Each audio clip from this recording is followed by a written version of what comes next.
Hello, कैसे भी लोग। अभी हमारा दूसरा रहेगा जो हमारा है ऊजेनेसिस। तो ऊजेनेसिस में हमारा देखो, चलो तो पहले एक बार फिर से देख लो गैमेटोजेनेसिस क्या होता है और फिर ऊजेनेसिस स्टार्ट करते हैं। देखो क्या हो गैमेटोजेनेसिस। ये जो गैमेटोजेनेसिस है इसका मतलब ये होता है कि जो भी आगे जनरेशन बढ़ानी है, जो भी आगे जनरेशन को पास करना है, तो हमारे अंदर कोई ना कोई चीज, ह्यूमंस के अंदर कोई ना कोई चीज, या लिविंग के अंदर या एनिमल्स के अंदर कोई ना कोई ऐसा चीज होगा जिससे क्या होगा, एक से दूसरा जनरेशन बढ़ता है। तो जो मेल्स रहते हैं, जो मेल्स रहते हैं, मेल्स के पास रहता है स्पर्म, और जो फीमेल होते हैं उनके पास होता है ओवम। इसको क्या बोलते हैं? एग। इसे क्या बोलते हैं? एग। ये जो स्पर्म होता है, इसके प्रोडक्शन के प्रोसेस को हम लोग बोलते हैं, इसके प्रोडक्शन के प्रोसेस को हम लोग बोलते हैं स्पर्मेटो स्पर्मेटोजेनेसिस। एंड सेकेंड जो है ओवम के प्रोडक्शन के बोलते हैं oogenesis। oogenesis। क्लियर? ये कंप्लीट डिटेल्स है। ये हमारा हो गया गैमेटोजेनेसिस। ये हमारा एक्सप्लेनेशन हो गया गैमेटोजेनेसिस। गैमेटोजेनेसिस के नीचे अभी हमारा जो जिस टॉपिक के लिए बात करने वाले हम लोग उसको बोलते हैं oogenesis। क्लियर? बोलते हैं oogenesis। ये जो oogenesis होता है इसी के बारे में लोग डिस्कस करते हैं। क्लियर? क्लियर? देखो, जो oogenesis प्रोसेस होता है, ये क्या होता है कि फॉर्मेशन होता है जो हैप्लॉइड फीमेल गैमेट्स होता है उससे स्टार्ट होता है। ये सारा प्रोसेस स्टार्ट होता है haploid haploid female gametes. Haploid female gametes. Clear? Haploid female gametes को हम लोग क्या बोलते हैं? या तो एग बोलो, या तो ओवम, या तो एग, या तो ओवम। ये दोनों चीज बोलते हैं, दोनों में से एक चीज होता है। और ये जो मिलता है हमको, ये जो मिलता है, ये मिलता किससे है? डिप्लॉइड जर्मिनल एपिथेलियल से। ये मिलता हमको किससे है? Diploid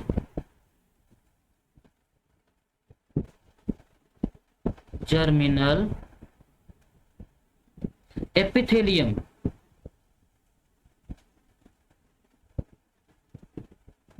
clear? Diploid germinal epithelium किससे मिलता है? क्लियर? क्लियर? होता किससे है? हैप्लॉइड फीमेल गैमेट से। किससे हमको मिलता क्या है? ओवम या एग। ओवम या एग। क्लियर? और ये होता किससे है? Diploid germinal epithelial. Germinal epithelial से ही पूरा प्रोसेस चालू होता है। क्लियर? देखो, जो हमारे अंदर जो स्पर्मेटोजेनेसिस था, जो स्पर्म का प्रोडक्शन था, वो हमारा जब प्यूबर्टी हिट करता है, जब प्यूबर्टी हिट करता है उस टाइम पे हमारे अंदर जो स्पर्म का प्रोडक्शन होता है वो चालू होता है। मतलब जब हम प्यूबर्टी हिट करते हैं, मतलब 12 साल के जब हो जाते हैं, उस टाइम के बाद हमारे अंदर स्पर्म का प्रोडक्शन होता है। बट जो ओवम का प्रोडक्शन होता है वो एम्ब्रॉय के टाइम पे, मतलब जब ब्रूड, जो बच्चा, जो बेबी, जो पेट के अंदर रहता है, यूट्रस के अंदर, जब माँ के अंदर रहता है, तो तभी से उसका जो प्रोडक्शन रहता चालू हो जाता है। क्लियर? तभी से उसका प्रोडक्शन चालू हो जाता है। तो देखो, oogenesis start oogenesis start at embryonic at embryonic stage। embryonic stage। Clear? Clear? और स्टार्ट हो जाता है उसमें, और मतलब इनिशिएट हो जाता है। इनिशिएट होता है, मतलब स्टार्ट नहीं बोल सकते, इनिशिएट बोलते हैं। स्टार्ट कैसा होता है? इनिशिएट हो जाता है। इनिशिएट हो जाता है, लेकिन स्टार्ट कभी होता है? स्टार्ट होता है फीटस। स्टार्ट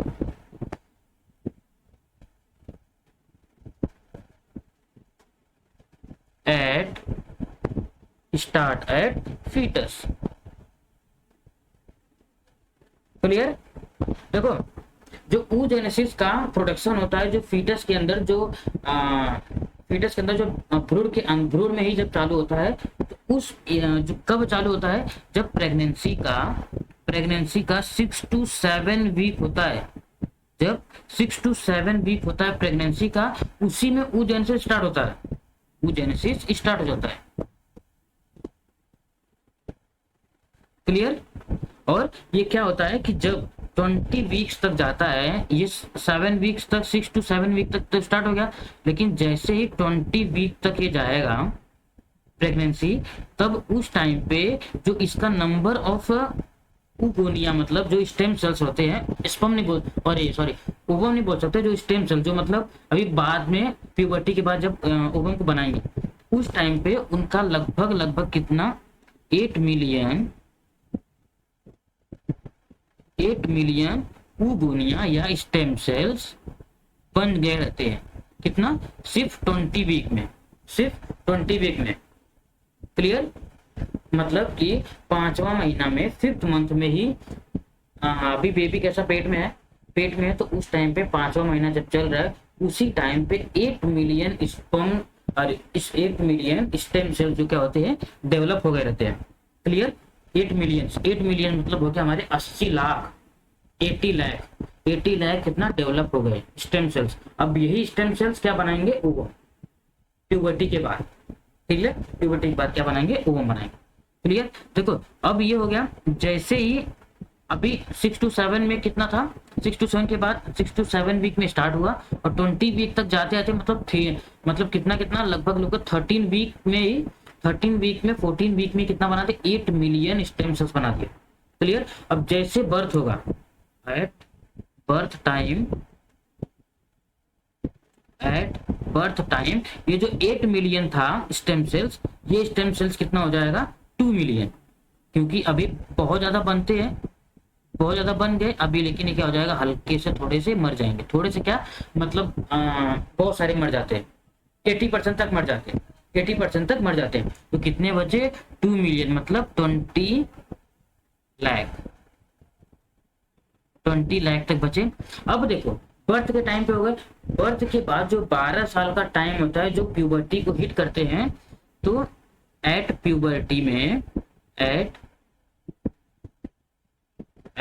प्यूबर्टी के टाइम पे ये जो नंबर ऑफ स्टेम सेल्स, जिसको उगोनिया ही बोलते हैं, जिसको स्टेम सेल्स को उगोनिया भी बोलते हैं, वो भी याद रखो, उगोनिया। ये जो उगोनिया रहते हैं, ये प्यूबर्टी के टाइम पे 2 मिलियन तो थे इस टाइम पे, बर्थ के टाइम पे जैसे पैदा हुआ, जैसे बेबी पैदा हुई, लेकिन जब प्यूबर्टी के टाइम पे ये नंबर कितना हो जाता है? 60।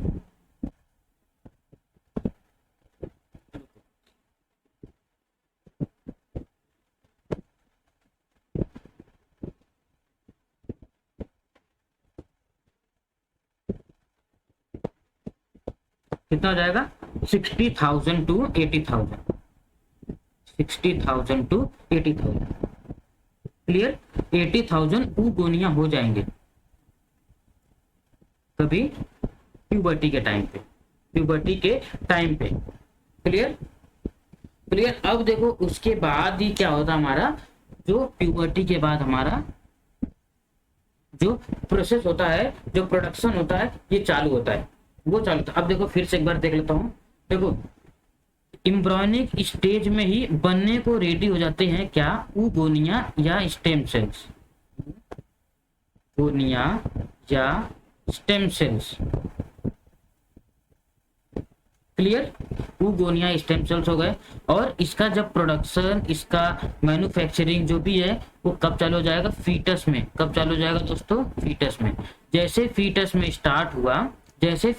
स्टार्ट हुआ, तो फीटस में, लेकिन अगर फीटस में कौन से, ये चालू हो जाएगा 6 to 7 वीक में। 6 to 7 वीक में प्रोडक्शन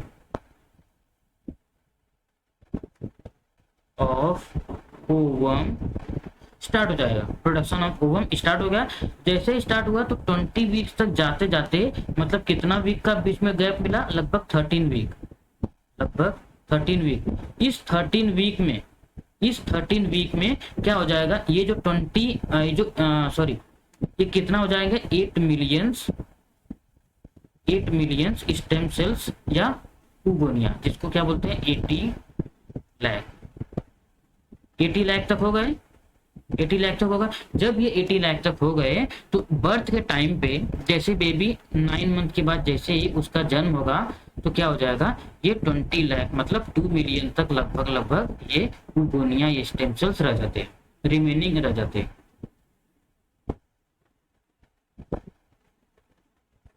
रिमेनिंग रह गए और जैसे प्यूबर्टी को हिट करेंगे at the age of 12 to 13 age में, 12 to 13 एज तक पहुंचते पहुंचते कितना हो जाएगा 60 to 80,000। अब यही 60 to 80,000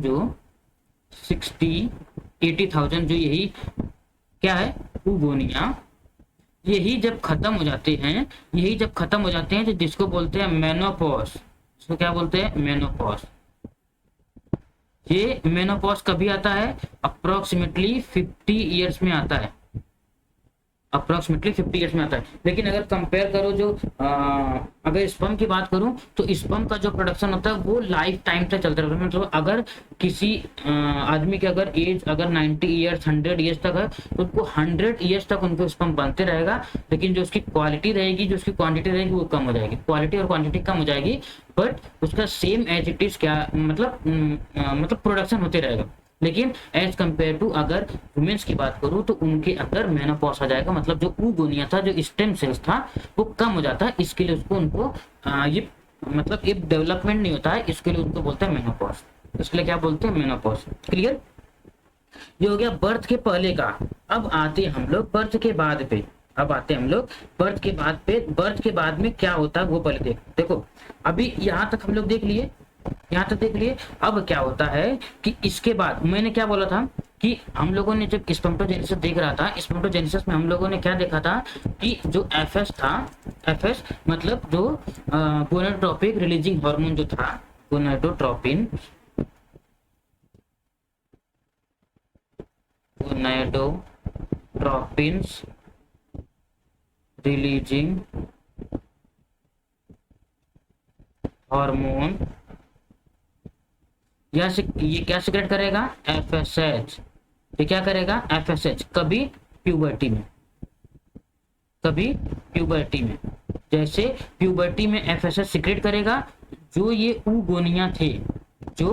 ऊगोनिया है इसका भी हम लोग आगे डेवलपमेंट देखना चालू करेंगे, इसका डेवलपमेंट मतलब अभी ये क्या हो गई प्यूबर्टी आ गई, प्यूबर्टी के पहले ये जो ऊगोनिया थे ये क्या हो गए थे अरेस्ट हो गए थे, क्या हो जाएंगे थे अरेस्ट मतलब इसका डेवलपमेंट एकदम रुक गया था, कुछ डेवलपमेंट नहीं हो रहा था, कुछ का मैच्योरेशन कुछ भी नहीं हो रहा था। क्लियर, अब जैसे प्यूबर्टी का एज आया, प्यूबर्टी के एज आने के बाद अब इसका हम लोग क्या करेंगे, कैसे कैसे इसका डेवलपमेंट होता है, कैसे कैसे क्या होता है कंप्लीटली हम लोग देखेंगे। इसका भी जो उसका फेज है, इसका भी फेज एज इट इज जैसे हमारा फेज था स्पर्मेटोजेनेसिस का, सेम फेज ऐसे इसका भी है। तो उसके पहले हम लोग क्या देख लेते हैं कि देखो फेज कैसे, तीनों फेज हम लोग पहले लिख लेते हैं एक बार। हमारा पहला तीनों फेज याद हो जाएगा आपको। पहला जो फेज था उसको बोलते हैं मल्टीप्लिकेशन,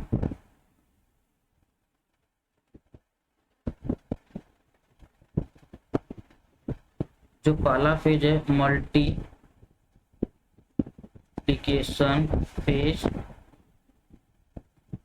एंड जो सेकेंड वन है इसको बोलते हैं ग्रोथ फेज, सेकेंड वन को ग्रोथ फेज, एंड जो थर्ड वन है, थर्ड वन को बोलते हैं मैच्योरेशन फेज, थर्ड वन को मैच्योरेशन फेज। ये तीन फेज है, इस तीनों फेज में ही हमारा सेकेंड फिर से क्या बनेगा हमारा ऊजेनेसिस, हमारा क्या बनेगा ऊजेनेसिस। अब इसी ऊजेनेसिस कैसे बनेगा उसको हम लोग अभी दिखाते हैं। क्लियर, चलो अभी क्या करेंगे, देखो सबसे पहला हमारा मल्टीप्लिकेशन फेज है। ये जो मल्टीप्लिकेशन फेज होता है ये हमारा जब एम्ब्रियोनिक स्टेज रहता है, जब फीटस स्टेज रहता है, उसी में होता है, उसी में होता है। तो इसके लिए हम लोग पहले क्या देखते हैं, मल्टीप्लिकेशन फेज देखते हैं, सबसे फर्स्ट वन।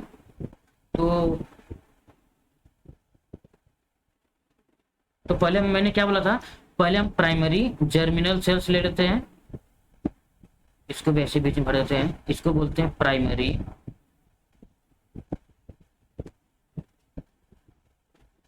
Germinal cells. ये जो प्राइमरी जर्मिनल सेल्स है, ये क्या होता है, 2n है क्रोमोसोम इसका। उसके बाद इसका क्या हो जाएगा, इसका हम लोग करेंगे अभी मल्टीप्लिकेशन, इसका भी क्या करेंगे, मल्टीप्लिकेशन। इसका मैंने मल्टीप्लिकेशन किया, मल्टीप्लिकेशन करेंगे, और इसके साथ में ही हम इसका माइटोटिक डिवीजन करेंगे। क्या करेंगे, माइटोटिक डिवीजन।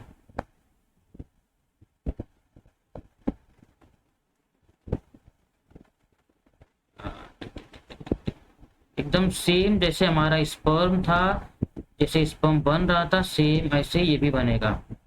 Clear, clear. ये देखो पहला जो भी हमारा ये स्टेज है, इस वाले स्टेज हमारा ये एम्ब्रियोनिक स्टेज होता है, इसको क्या बोलते हैं, फर्स्ट फेज है, इसको बोलते हैं मल्टीप्लिकेशन फेज। Multiplication phase. और ये जो मल्टीप्लिकेशन फेज हो, यहाँ से यहाँ तक आया है, इस लास्ट वाले को मैंने क्या बोला, ऊगोनिया। क्या बोलते हैं, ऊगोनिया। और इसके अंदर पता है कि जैसे हम लोगों ने देखा था कि क्रोमोसोम का डिवीजन नहीं होता है, क्रोमोसोम का डिवीजन नहीं होता है। तो ये वाले पहले वाले फेज को क्या बोल देंगे, माइटोटिक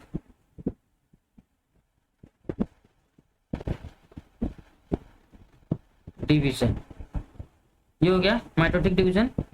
माइटोटिक डिवीजन पहला हो गया, पहला मल्टीप्लिकेशन डिवीजन, उसी को क्या बोलते हैं हम लोग, माइटोटिक डिवीजन। मल्टीप्लिकेशन फेज हुआ। देखो अब इसका क्या हो जाएगा, अब हम इसका ग्रोथ कर देते हैं, इसका क्या करते हैं, ग्रोथ करते हैं। ये पहले वाले को लेते हैं, ये पहले को लेते हैं, पहले को लेके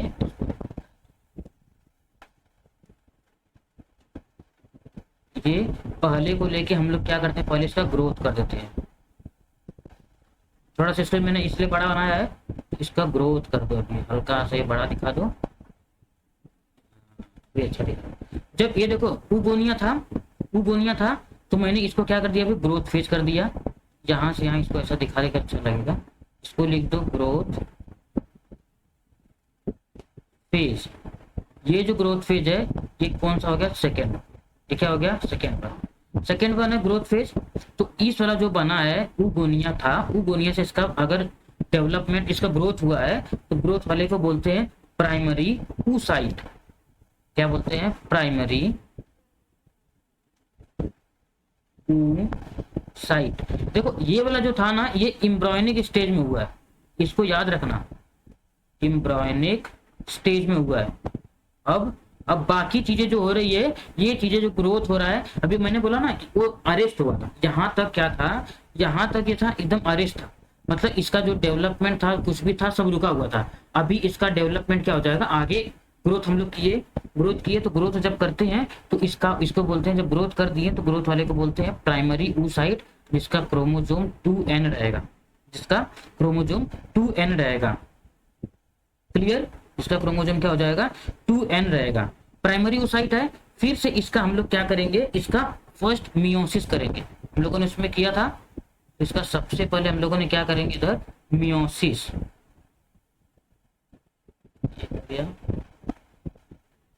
ये दूसरा होगा। क्लियर, देखो ये प्राइमरी था, तो जाहिर सी बात है ये सेकेंडरी हो जाएगा। प्राइमरी था, ये सेकेंडरी।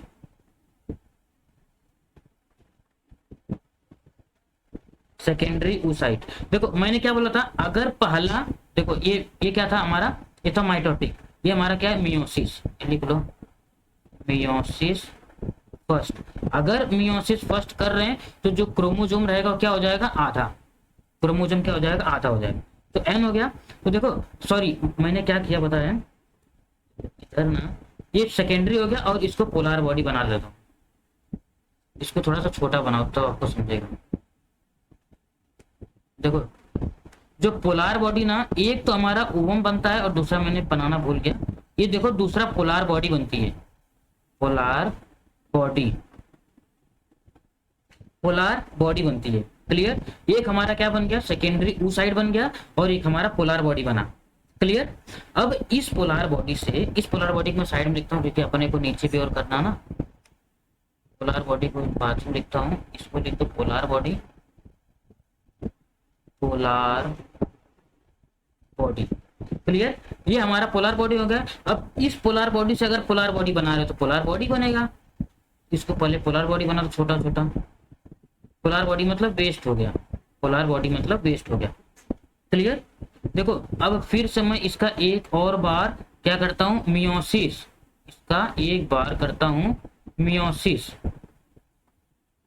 तो एक बार और मियोसिस किया तो फिर से ये वाला बन गया हमारा ओवम, ये हमारा बन गया ओवम और ये सेकंड बन गया पोलर बॉडी। फिर से इसको लिख दो पोलर बॉडी।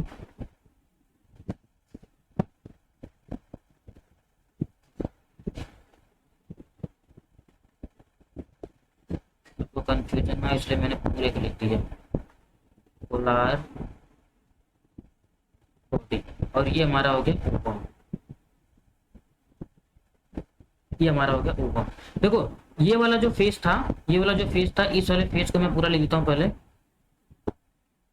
ये वाला जो पूरा फेज है, इसमें क्या हुआ, जो हमारा मियोसिस 1 बना और मियोसिस 2 हुआ है, तो इस वाले फेज को हम लोग बोलते हैं मैच्यूरेशन फेज। हमारा कौन सा है, तीसरा, तीसरा है। तीसरा कौन सा है, हमारा कौन सा है, मैच्यूरेशन, मैच्यूरेशन फेज। तीसरा हमारा क्या है, maturation phase. Clear?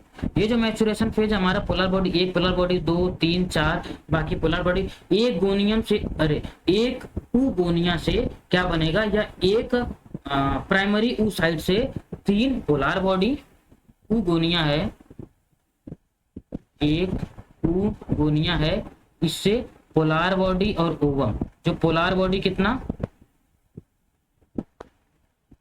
Polar body 3 और ओवम 1, ओवम 1। क्लियर? और हमारे अगर स्पर्म की बात करूं तो 4 स्पर्म बनते, 4 स्पर्म बनते। देखो ये जो हमारा मल्टीप्लिकेशन, देखो अगर मैं इसको दूसरे कलर से एक बार लिखता हूं तो आपको थोड़ा और मल्टीप्लिकेशन वाला फेज, ये जो फेज है ना, मल्टीप्लिकेशन, ग्रोथ और मैच्यूरेशन, इसको मैं रेड में लिखता हूँ। तो अब इसका ना स्क्रीनशॉट ले लो तो आपको ज़्यादा अच्छे से याद रहेगा बात। पहले वाला क्या बोलते हैं, पहला वाला हमारा मल्टीप्लिकेशन, मल्टीप्लिकेशन फेज, दूसरा है ग्रोथ फेज और तीसरा हमारा है मैच्यूरेशन। दूसरा क्या है, तीसरा क्या है, मैच्यूरेशन फेज। ये 3 फेज है, मल्टी, ग्रोथ और ये हमारा पहला क्या है, ये इम्ब्रियोनिक स्टेज में रहता है और इसका माइटोटिक डिवीजन होता है। तो ये क्या बनता है, ऊगोनिया बनाता है। और ये जो क्रोमोजोम हमारा 44 क्रोमोजोम, 44 क्रोमोजोम, फिर प्राइमरी साइड बन रहा ग्रोथ फेज में। ये कभी आ गया हमारा, फिर प्यूबर्टी, ये क्या हो गया, प्यूबर्टी हिट कर लिया। जैसे प्यूबर्टी हिट किया मतलब क्या हुआ, GnRH गोनाडोट्रोपिन रिलीजिंग हार्मोन क्या रिलीज किया, FSH। जैसे FSH रिलीज करेगा तो डेवलपमेंट ऑफ क्या हो जाएगा, oocyte बनना चालू हो जाएगा, oocyte बनना चालू हो जाएगा। एक ना थोड़ा सा और मैं आपको डिटेल थोड़ा बता देता हूँ कि होता कैसे है। देखो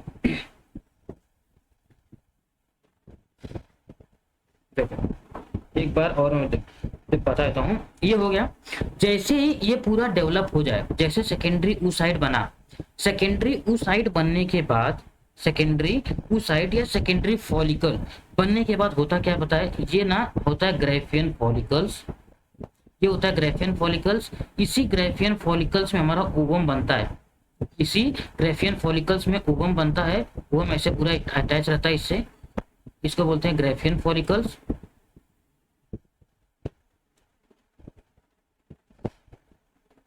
इसको बोलते हैं ग्राफियन फॉलिकल्स।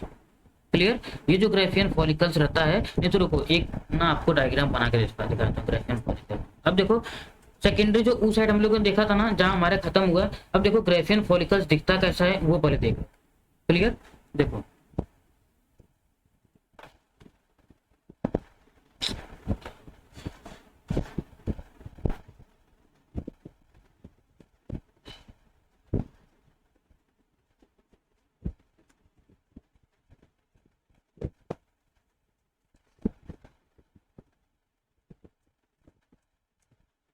नीचे जब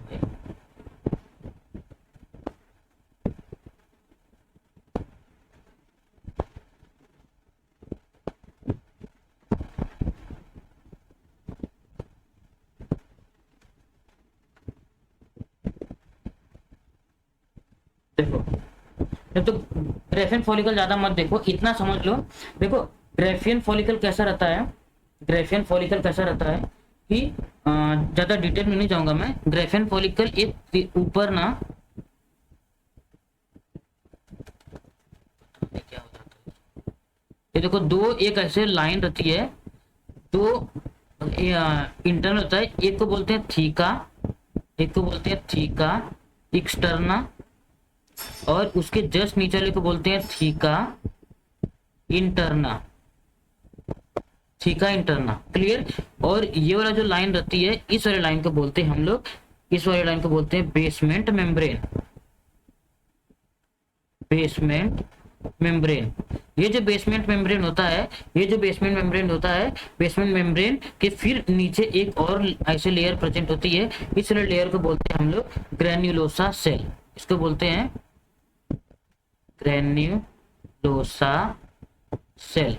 ये जो ग्रेन्युलोसा सेल रहती है, और इसके जस्ट ही ग्रेन्युलोसा सेल से अटैच रहता हमारा ओवम, क्या रहता है हमारा ओवम या oocyte, हमारा oocyte, और ये हिलॉक से पूरा लगा हुआ रहता है। अभी हम लोग क्या करेंगे वो, जब देखो ये ओवम क्या करेगा, ये ओवम ऐसे बाहर निकल जाएगा, ये वाला जो पार्ट बचता है, ये जिसमें जिसमें ओवम रहता है, इस वाले पार्ट को हम लोग बोलते हैं कॉर्पस लूटियम। अभी तो क्या है, ये ग्राफियन फॉलिकल, अभी तो है ग्राफियन फॉलिकल।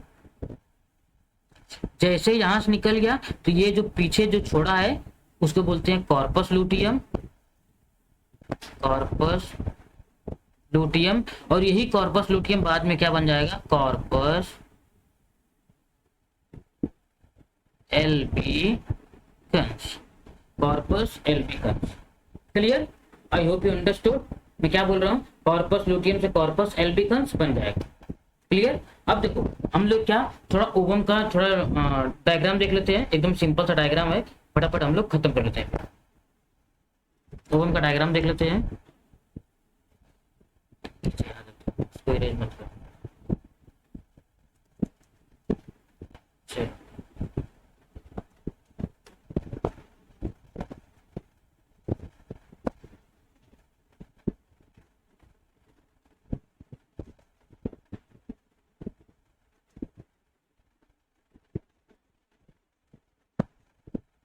ये हो गया।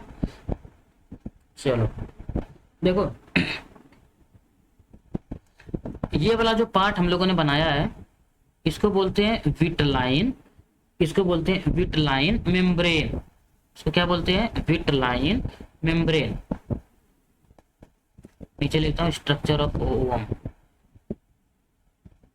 Structure of ovum, vitelline membrane. Clear.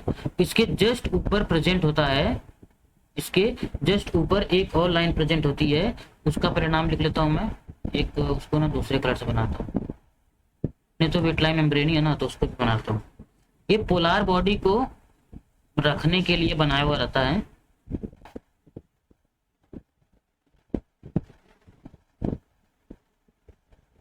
इधर ही पोलर बॉडी का बना देता हूँ।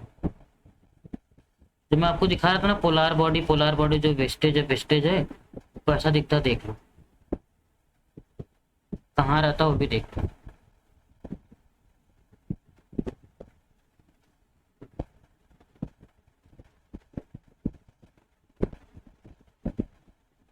ये देखो, ये है हमारी पोलर बॉडी,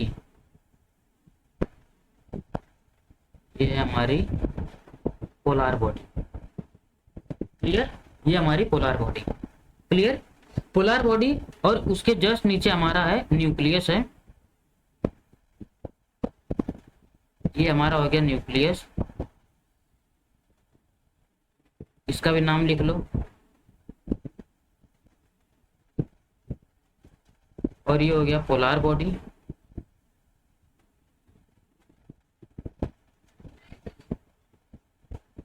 ये हो गया पोलर बॉडी। अब इसके जस्ट ऊपर हमारा प्रेजेंट होता है, इसके जस्ट ऊपर हमारा प्रेजेंट होता है एक और लाइन होती है,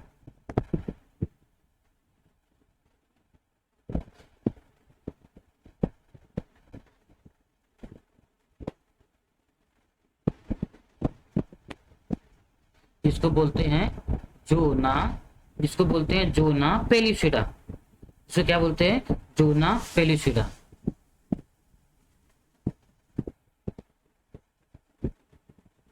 ये जो जोना पेलिसिडा रहता है, ये जो जोना पेलिसिडा रहता है, ये कहाँ रहता है? ये जो लाइन प्रेजेंट होती है इसी को बोलते हैं। क्लियर, ये अलग से लाइन तो नहीं रहती है, लेकिन ये समझ लो ऐसा ये बहुत मोटा सा ऐसा रहता है, ऐसे बना हुआ रहता है, इसको बोलते हैं जोना पेलिसिडा। और जोना पेलिसिडा के जस्ट ऊपर ऐसे लाइन बनी रहती है, ऐसे हेयर लाइक स्ट्रक्चर ऐसा रहता है। इसका बहुत बड़ा इंपॉर्टेंस रोल रहता है, ये मूवमेंट के लिए काम आता है। क्लियर, ये मूवमेंट के लिए काम आता है, प्रोटेक्शन के लिए काम आता है, और जो हमारा जो मेल का जो स्पर्म रहता है उसको लुभाने के लिए भी या उसको अट्रैक्शन करने के लिए भी काम। क्लियर, इस वाले को बोलते हैं कोरोना, इसको बोलते हैं कोरोना रेडिएटा। इसको क्या बोलते हैं? Corona radiata. क्लियर, और ये जो बीच में जो जगह बची हुई है, इसके ये वाली जो जगह बीच में बची है इसको बोलते हैं vitelline space, vitelline space. Clear, पूरा हम लोगों ने लिख लिया। अब देखो एक एक चीज को हम लोग देख लेते हैं। देखो जो कोरोना रेडिएटा होता है, मेंटेन करवाए बुरा जाता कभी कभी। जो कोरोना रेडिएटा पहले बाहर है तो उसको देख लेते हैं। हाँ देखो, जो कोरोना रेडिएटा होता है, कोरोना रेडिएटा का काम होता है कि जो भी प्रोटीन देना है, जो भी प्रोटीन देना है, प्रोटीन देने का काम, जो भी प्रोटीन देना है या प्रोटेक्शन करना है, उसका काम कौन है? कोरोना रेडिएटर का। और क्या करना है? प्रोटीन देने का काम या फिर प्रोटेक्शन देने का काम कौन करता है?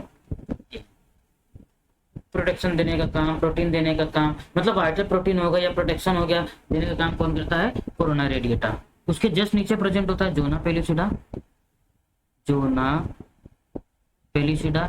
ये जोना पेलिसिडा जो होता है, ये जोना पेलिसिडा का रोल होता है कि देखो जो एक्रोजोमल रिएक्शंस होता है, मैंने क्या बोला था, जो लाइसिन होता है, वो लाइसिन जो होता है वो जाके उसमें इंसर्ट करता है, इंसर्ट करने उसको ओपनिंग, उसको गेट करने का काम, जो गेट ओपन करने का काम कौन करता है? जोना पेलिसिडा के होता है। और जोना पेलिसिडा से अंदर जैसे एक्रोजोम एंटर होगा, जैसे न्यूक्लियस उससे अंदर से जाएगा तो वो पूरा जोना पेलिसिडा पूरा हार्ड हो जाएगा। क्या हो जाएगा? पूरा हार्ड हो जाएगा, मतलब पॉलीस्पर्मी ना हो जाए। एक्रोजोमल रिएक्शन, एक्रोजोमल रिएक्शन जो होता है जोना पेलिसिडा में होता है। क्लियर, और देखो जो विटलाइन मेम्ब्रेन होता है, जो विटलाइन मेम्ब्रेन का काम यही होता है कि कोई भी चीज को अंदर या बाहर एंट्री या एग्जिट करने का जो काम होता है वो किसका होता है, हमारा विटलाइन मेम्ब्रेन का, विटलाइन मेम्ब्रेन का। क्लियर। और न्यूक्लियस का काम वही होता है कि जो क्रोमोजोम है एक जनरेशन से दूसरे जनरेशन में जो क्रोमोजोम भेजना है, जो क्रोमोजोम पहुंचाना है, जो भेजना है, उसका काम कौन करता है, हमारा ये न्यूक्लियस। कौन करता है, न्यूक्लियस। क्लियर। देखो पोलार बॉडी ऐसे समझ लो, पोलार बॉडी हो गई हमारी वेस्ट, पोलार बॉडी हो गई वेस्ट, न्यूक्लियस हो गया chromosome, chromosome genetic code, genetic information, corona radiata क्या हो गया, प्रोटेक्शन, वाइटल प्रोटीन, ये जेनेटिक काम करता है। क्लियर। विटलाइन मेम्ब्रेन क्या करता है, विटलाइन मेम्ब्रेन का काम वही होता है कि एंट्री एग्जिट, एंट्री एग्जिट के काम करता है। और जोना पेलोसिडा क्या करता है, एक्रोजोमल रिएक्शन जो भी होता है, एक्रोजोमल रिएक्शन जो भी होता है कौन करता है, वो zona pellucida, zona pellucida. Clear. एक बार हम लोग फिर से थोड़ा सा एक बार रिवाइज कर लेते हैं।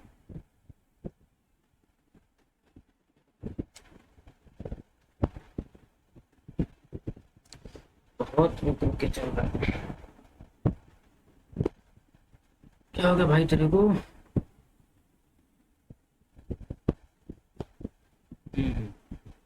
बस थैंक यू, धन्यवाद।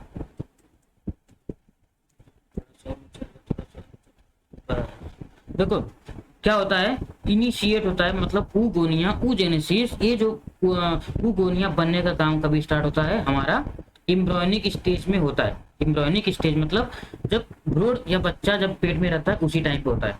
क्लियर।